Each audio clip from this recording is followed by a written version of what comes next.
Hi guys! I'm back!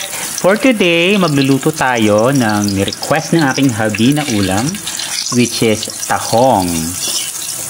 So, to start with, syempre, una natin gagawin ay maggigisa ng bawang. Syempre, ang isusunod natin ay ang sibuyas or onions para mas sumarap ang ating luto.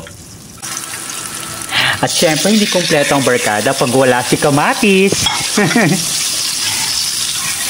So, halo-haluin lang natin at lulutuin natin maigi ang ating bawang, sibuyas at kamatis para lumasa siya. At syempre, hindi natin patatagalin yan. Isusunod agad-agad ang tahong. At syempre, konting halo-halo para lumasa ang ating sibuyas, kamatis at bawang at tatakpan para pakuluin.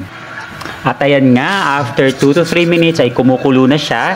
At ang susunod na gagawin, syempre, kailangan magkaroon ng lasa. Kaya ilalagay na natin ang ating mga condiments tulad ng salt.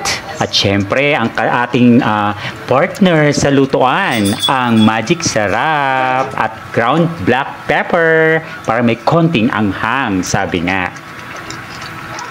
At syempre, para lumasa yung inihalo nating condiments, kailangan natin siyang halu-haluin para mas sumarap pa siya. At eto nga, kumukulo na siya ulit after 2 to 3 minutes, kaya buksan natin at tignan natin kung pwede na ba siyang ihain. At mukhang masarap ha, kasi nakabuka na ang mga tahong.